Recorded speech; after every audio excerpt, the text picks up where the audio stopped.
Bismillah, assalamualaikum guys. Jumpa lagi di channel Jurnal Terupdate. Nah, belakangan ini memang Kaisang ramai diperbincangkan. Bakal diduetkan dengan keponakan Prabowo untuk bertanding di Pilgub DKI Jakarta, guys. Rocky Gerung lantas bereaksi keras singgung Jokowi soal ini. Jadi tak perlu berlama-lama, langsung saja kita simak video ini, guys. Bismillah. Ini menarik ini Bung Rocky, kemarin kita membahas soal pencalonan Gibran ya yang di-endorse itu oleh Raffi Ahmad dan juga Ketua Harian Partai Gerindra Sufmi Dasko. Kan kita kemarin mempersoalkan itu kan usianya Kaisang ini belum sampai 30 tahun gitu. Tapi Ya. kita waktu kemarin menduga gampang kalau soal itu. Belajar dari Gibran kan bisa lewat Mahkamah Konstitusi. Ternyata sekarang enggak, ini ternyata jalurnya itu lewat Mahkamah Agung sekarang Bung Rocky. Yang diubah adalah PKPU-nya begitu. Jadi ini kayak Ya, ya. kemarin ada peribahasa habis UKT terbitlah tapera, sekarang habis MK terbitlah MA gitu. Artinya ada Paman Usman Jilid 2. KW2 tuh. Ya, KW ya KW 2. KW ya KW itu. Mahkamah Agung. Tetapi kita lihat bagaimana buruknya pemerintah ini mempertahankan legitimasi justru dengan cara memperburuk pengakuan rakyat kan. Kan itu menunjukkan bahwa nggak kapok-kapok nih. Pasti Presiden Jokowi punya kerjaan kan karena dia ingin pastikan anaknya, kan dari awal kita tahu semua setting strategis dipikirkan oleh Jokowi untuk menyelamatkan dinasti dia sampai 29, lalu ditambah lagi 5 tahun sampai Ya. 2034 tuh. Nah, persiapan itu yang menghalangi kompetisi dari anak-anak yang mungkin anak-anak Lembata yang cerdas itu mau ikut kompetisi jadi gubernur DKI Jakarta itu, tetapi terhalang karena dia bukan anak presiden kan. Ya. Jadi sekali lagi poin kita adalah betul bahwa keburukan politik diperlihatkan secara sempurna justru di era Presiden Jokowi dan di akhir masa jabatannya. Iya iya. Jadi ada gium ini sudah pas di Indonesia. Kalau tidak ada aturannya dibuat aturan undang-undangnya ya. Contohnya misalnya kemarin soal Omnibus Law, soal Minerba dan sebagainya.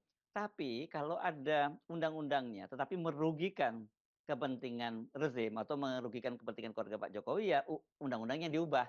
Itu ada dua jalur sekarang jelas ya. Ada track Ya. MK, ada track MA. Tapi saya kira MA. mungkin mereka cuma mau paling kalau lewat MK udah ketebak. Nah, sekarang lewat lewat MA dan itu prosesnya 3 hari Bung Rocky. Cukup 3 hari saja udah selesai itu proses. Saya membayangkan itu lembaga pemeringkat korupsi itu juga udah pasti me-watch Mahkamah Agung. Bahwa Mahkamah Agung ini ternyata biang dari korupsi juga. Ini sebetulnya korupsi karena secara Perdas, guys. mental hakim-hakim itu dikondisikan untuk menerima perintah dari kekuasaan. Nah, Hmm. korupsi itu selalu terjadi kalau ada surplus kekuasaan dan perintah kekuasaan itu pasti tiba di tempat-tempat yang paling rawan. Artinya Ketua Mahkamah Agung hari ini pasti ada problem juga tuh sehingga dia mau Gitu. menjadi kacung dari Ya, ya, presiden. ya. Kan itu artinya Mahkamah Agung tidak independen sebagai pilar ketiga dari demokrasi, pilar yudisial. Jadi seharusnya kita ingin dengar Mahkamah Agung mestinya terangkan tuh bahwa kami ada permintaan, nggak apa-apa bilang bahwa ada tekanan-tekanan politik, tapi kami percaya bahwa rakyat tidak menghendaki itu diulangi, tidak menghendaki problem di Mahkamah Konstitusi diulangi, di copy paste dengan cara yang lebih buruk di Mahkamah Agung kan. Itu intinya tuh. Tapi sekali lagi kita paham bahwa sebetulnya ini kita syukuri aja supaya betul-betul ada pembusukan dalam semua institusi itu. Nanti kita ingin juga nanti pengadilan yang lebih rendah mungkin mengiyakan kalau cucu presiden itu boleh jadi lurah itu kan walaupun umur kan semua ini kan jadi absurd. Tetapi absurditas itu datang dari kalau kita Aduh, uraikan kenapa jadi absurd? parah ini, Karena guys. tidak ada kemampuan dari para pengawas kekuasaan ini. Misalnya komisi yudisial mesti bereaksi dong bahwa ini adalah melanggar etika publik itu karena dipaksakan dan kita tahu bahwa rencana itu sudah disiapkan oleh Jokowi di otaknya Hmm? itu jauh sebelum Ya, ya. bahkan Gibran disodorkan ke Mahkamah Konstitusi. Jadi satu paket lengkap sudah disetting di situ. Semua sebut aja anak, mantu segala macam memang disiapkan untuk merusak demokrasi. Iya. Nah ini kan seperti kita bahas kemarin dengan munculnya Gibran itu kemudian itu merusak konstelasi di kubu paslon 02 karena kan masing-masing partai di situ juga sudah punya calon seperti Golkar gitu juga udah punya sendiri. Kemarin kita sebut Kak Zulhas juga punya calon anaknya, tapi begitu tahu Gibran, Kaisang, saya kira dia langsung balik badan.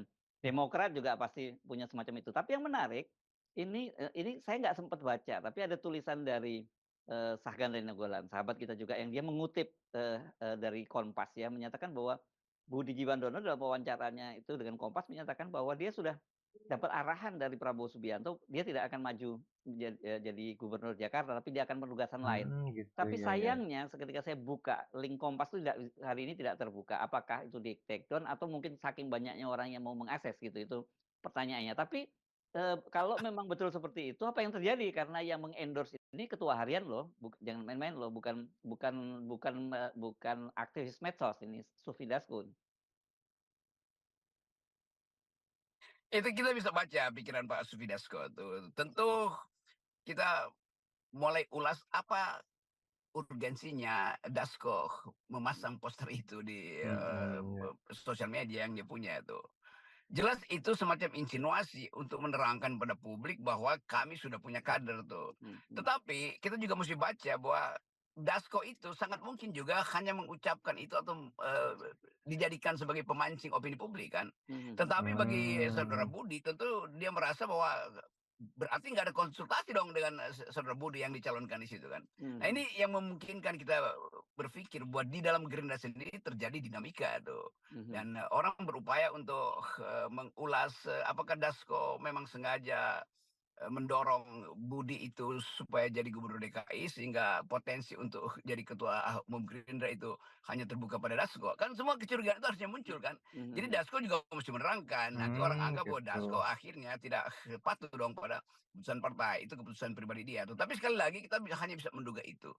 Bahwa Pak Prabowo sedang menguji atau sedang diuji apakah dia konsisten untuk mengatakan bahwa dia menginginkan proses politik itu terbuka, dan terbuka itu nggak boleh kasak-kusuk. Nah sekarang dianggap Dasko yang kasak-kusuk. Kenapa? Ya karena Budinya sendiri membantah. Artinya Dasko sedang cawe-cawe itu soalnya.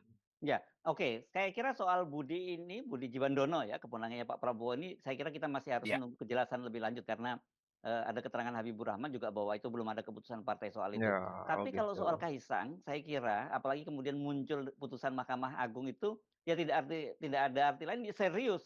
Bahkan jangan-jangan bukan wagub, dia malah jadi gubernurnya itu Bung Rocky. Ya. Bisa jadi Nah itu ya. juga pertimbangan kedua tuh. Tentu Kaisang merasa bahwa toh saya udah lolos, maka Pak Jokowi menganggap ya udah bukan Budi atau siapapun tapi Kaisang tuh. Dan itu yang pasti akan dipaksakan pada Pak Prabowo. Pasti Pak Jokowi berpikir saya call tinggi dulu deh. Kalaupun dapat wapres, wakil gubernur nggak apa-apa tuh. Jadi dalam pikiran Pak Jokowi dia akan mengendalikan politik Gerindra dengan memasang Kaisang di situ. Dan itu mungkin yang dibayangkan oleh Dasko sehingga Dasko mendahului, ya boleh aja. Kan Dasko pasti tahu bahwa Kaisang nggak diloloskan, tapi jangan jadi gubernur dong. Itu jatah Gerindra, kira-kira begitu kan. Jadi lengkap pengertian kita bahwa tukar tambah di antara elit Gerindra sendiri itu membawa citra Prabowo sebagai seseorang yang belum bisa menentukan di mana sebetulnya posisi kabinet. Apakah Budi itu mau ditarik ke kabinet sehingga harus keluar ucapan bahwa saya memang tidak menginginkan jabatan gubernur, atau memang itu sengaja diusulkan hanya untuk memastikan bahwa Kaisang itu maksimal dia hanya boleh jadi wakil gubernur. Karena ambisi Jokowi tentu pasti menjadikan Kaisang sebagai gubernur.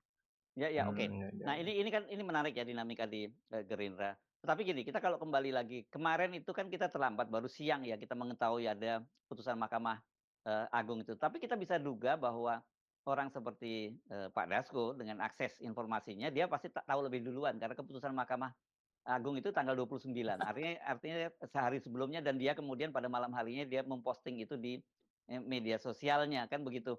Jadi ya ini apalagi Raffi. Sebelumnya Raffi ini juga mengaku dia sudah dipanggil oleh Pak Prabowo pada waktu itu, katanya dia diminta kabarnya sih dia diminta untuk jadi calon wakil juga. Nah, ini saya kira dan kita tahu hubungan Raffi dengan Kaisang seperti apa. Raffi ini kan salah satu investor perusahaannya Raffi adalah Kaisang ya, dengan Kaisang menjadi komisaris itu kan seperti pasti dia punya share di situ. Jadi ini memang kelihatannya memang harus kita fokus pada Kaisang. Saya kira soal Budi itu mungkin bisa aja kita sampingkan dulu.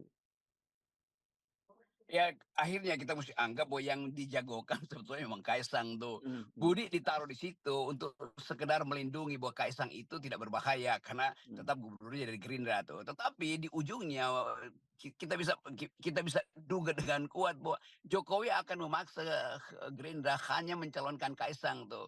Dan partai-partai lain juga terima sinyal itu. Saya kira itu yang ada di pikiran Pak Dasko. Jadi Dasko tetap orang yang cerdik, walaupun kecerdikan dia itu bisa terbaca sebagai ya permainan yang tidak bermutu sebetulnya. Karena dia mestinya bilang aja bahwa hanya Kaisang yang sudah kami putuskan, Gerindra putuskan.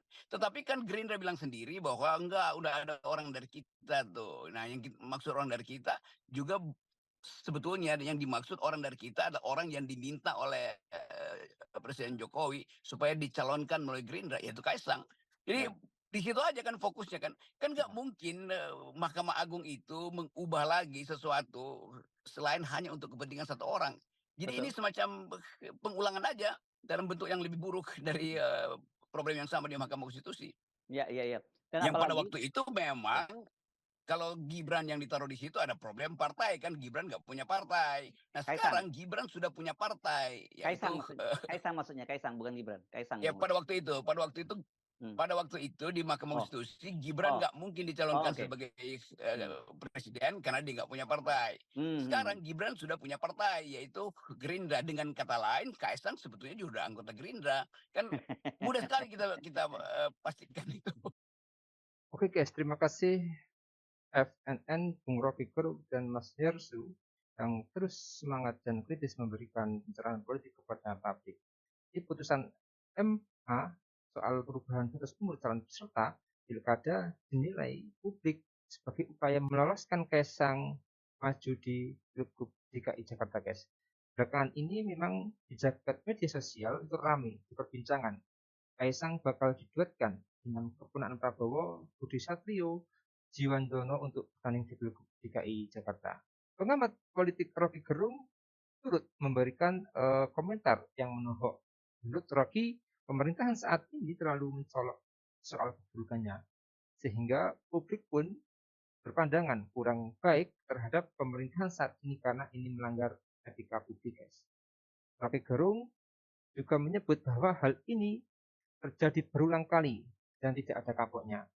Jika Kaisang terbukti sah maju di pilkada, menurut Rocky Gerung, hal tersebut adalah langkah dari Pak Jokowi agar senantiasa kekuasaannya berlanjut hingga 2034. Jadi itu guys, mungkin yang bisa saya jelaskan untuk video hari ini. Bagaimana menurut kalian? Tulis komentarnya di bawah ini ya guys ya. Saya pamit dulu. Wassalamualaikum warahmatullahi wabarakatuh.